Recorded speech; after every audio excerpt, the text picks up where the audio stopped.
So yeah, the other instrument I play is guitar, and I mean, one thing I thought when I started ZMF was I was gonna have a lot more time to do my other hobbies like playing music. I was like, oh, I'll start a business and I'll have the freedom to do whatever I want, whenever I want. And I think just me being who I am, I obsessively go into things and, obsessively went into ZMF so much that it kind of let some of my other hobbies go by the wayside, which was kind of playing music with people. But over the years, I have built up a small guitar collection. And, one thing I think I remember telling Steve Gutenberg one time was that I love to smell sound holes. And I think that's one of the great things about vintage guitars is you can kind of smell the history of like the guitar and like where it's been and how old it is. And there's just a weird musty smell that I think most people would think is gross, but I rather enjoy smelling on guitars. And this is a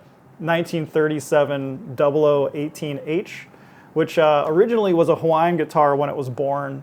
And kind of my dream for ZMF is that like one day the weird history, that we've started with ZMF, that, people will look back on our headphones. And it's one of the reasons I make them as modular as I do and how they're built is I want, someone with a rudimentary idea of woodworking and acoustics and all that stuff to be able to upkeep our headphones as long as they can. And, hopefully I'm creating a company in ZMF that will be around for as many years like Martin guitar has and, been passed down through generations and that stuff.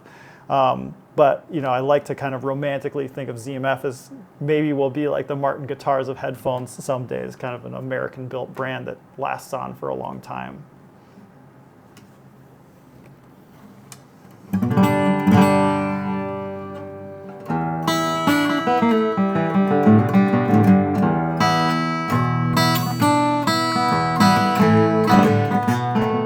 So ZMF kind of overtook the whole house, and I mean, even in the days where we worked here, we would like put out a spread of lunch for everyone. We don't cater lunch anymore to everybody, but like at the time.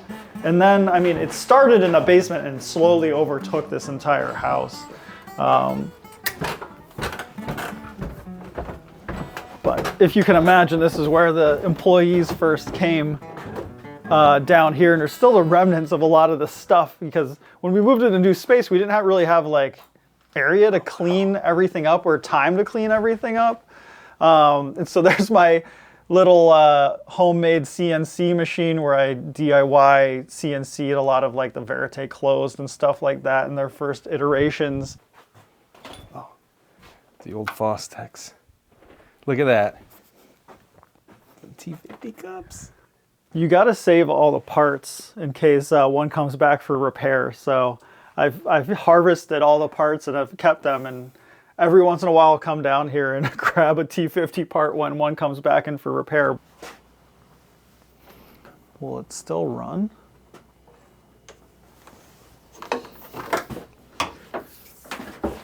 You think it still runs, Brian? I'm going to say yes.